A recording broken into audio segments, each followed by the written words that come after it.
What is going on, Babylonians? It's me, Songs of Rage, back with another Outriders video to bring to you, and today we're actually going to be bringing to you, and I quote, that this wasn't something I came up with, but the distinctly average Devastator build that clears expeditions a bit slower than everyone else, or as I like to call it, the budget Devastator build, which means that we're not looking at any kind of legendaries, we're not looking at any tier 3 mods or anything of the sort, and we're still going to be able to clear those CT15's. Now, obviously, we don't have to worry about timers as much, so therefore Devastator builds, especially budget kind of Devastator builds as well, can actually complete these to a high degree. Obviously, it's all about survivability, and I do think that this build has possibly got some of the highest survivability, some of the highest healing that I've ever seen in any kind of build, and that's why I think that this budget build is probably the best out there to be able to help you out, to be able to get you there. Now, if you enjoy this build in any kind of like capacity, make sure you drop a like and a subscribe. It really does mean the world to us to be able to help the channel out, and we are nearing that 2K subscriber mark, and it really is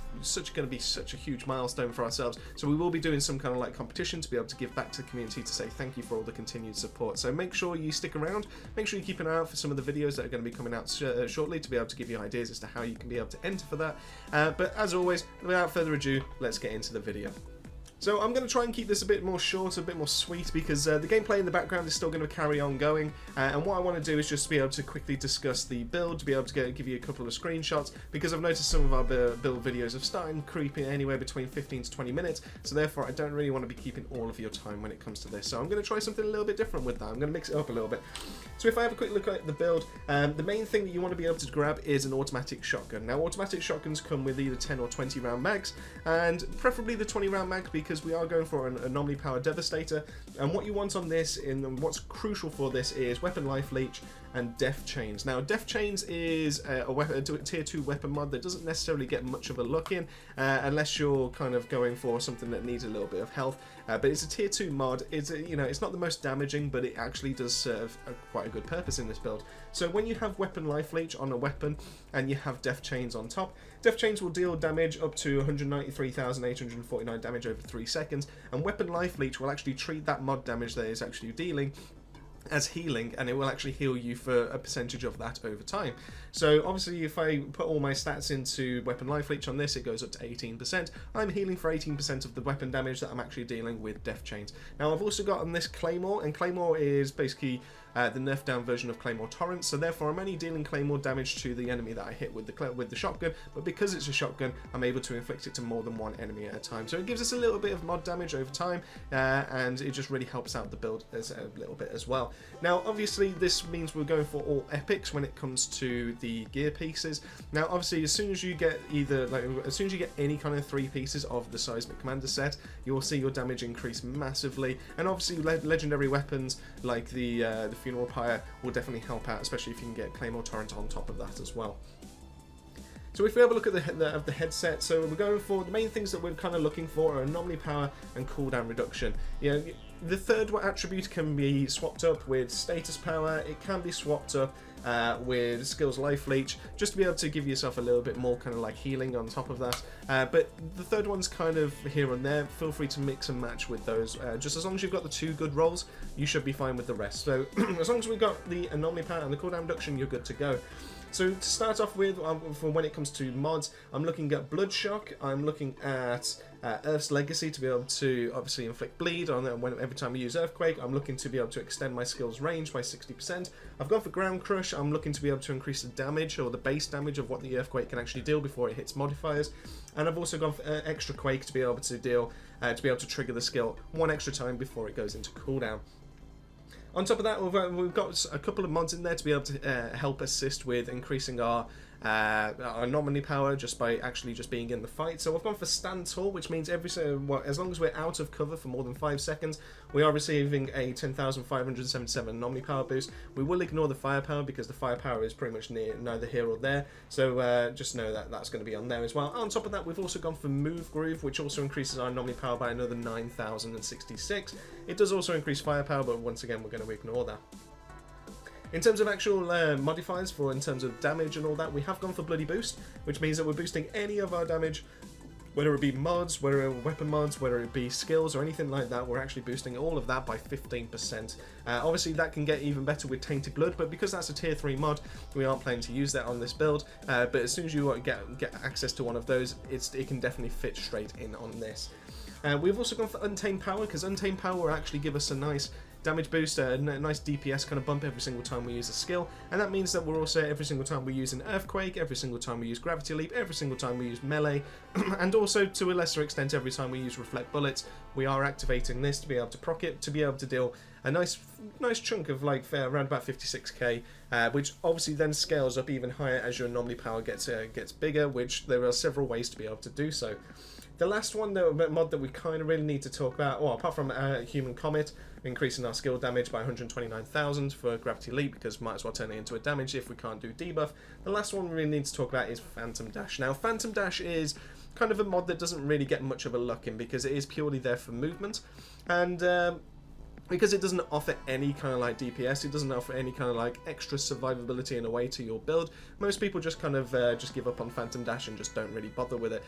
What I found that Phantom Dash is actually especially useful for, especially in this build as well, is that if you do use a shotgun and you are playing to and you use the mods that I'm recommending, so Death Chains and Claymore, when it comes to reloading your shotgun, though, because of how often you find yourselves in close quarters combat with most of the enemies, they can stagger you before your reload can actually proc off. What Phantom Dash does is when you activate your reload, you can actually dash away, but when it does that, you're allowed to phase through enemies, and on top of that, you basically become immune to any kind of stagger whatsoever, and that means that you're able to consistently reload your weapon. So I feel like it does help out a little bit.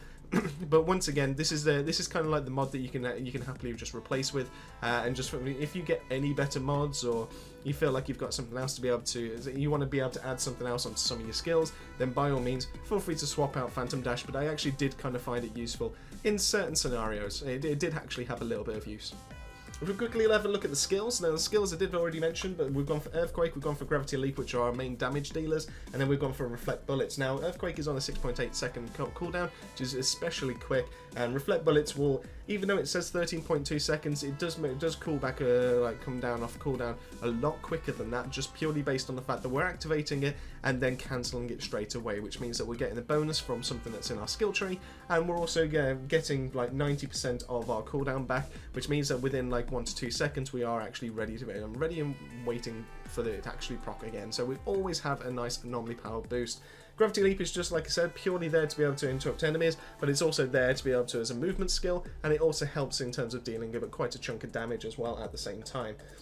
If we then go to the class tree, we are primarily using bottom tree because well, bottom tree is probably the easiest way to be able to go with any kind of Devastator, to be able to stay up and obviously stay in the fight. So we've gone for everything that can increase anomaly power, so we're all looking to be able to increase our anomaly power by about 5 nodes, so that's obviously a nice 50%.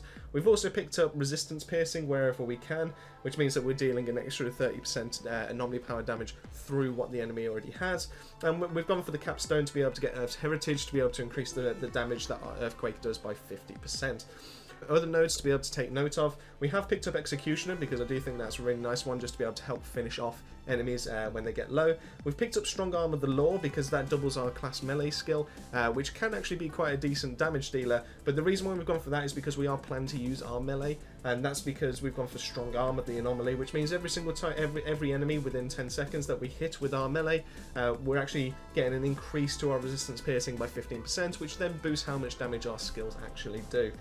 The last one to really note, well, the last but one to really note is Paladin, which when you use a protection skill, so Reflect Bullets or Golem, it increases your anomaly power by 45% for 10 seconds. Now, obviously with Reflect Bullets, we are able to keep that up consistently, so therefore that's almost like a consistent 45% boost to our anomaly power.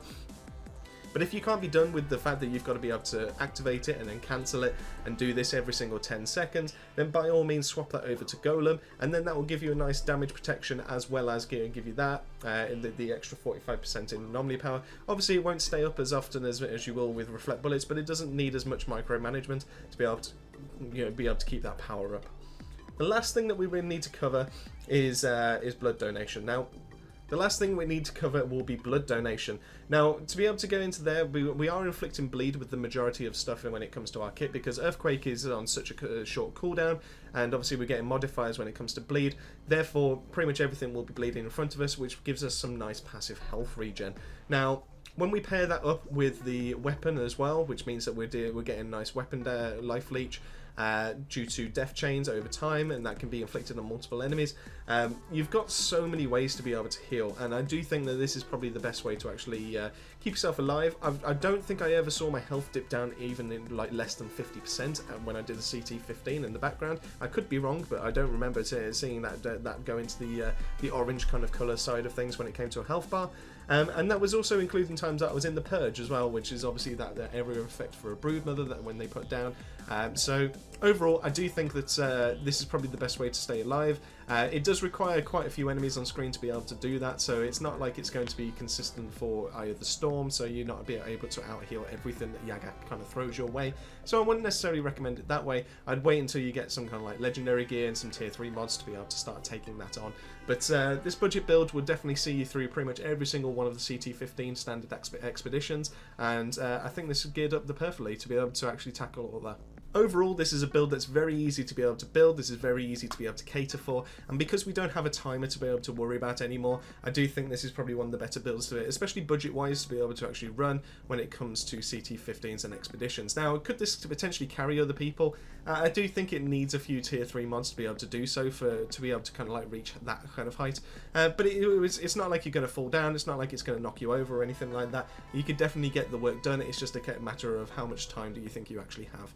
So overall, I think this is a great build. I'm going to put it out to you. What would you recommend? Was there anything that you would change when it comes to a budget Devastator build? And let me know in the comment section down below what it is that you would change. So thank you all so much for tuning into the distinctly average Devastator build that's able to complete expeditions a little bit slower than everyone else, or as we commonly put it, a budget Devastator build. Like I said, let me know in the comment section down below.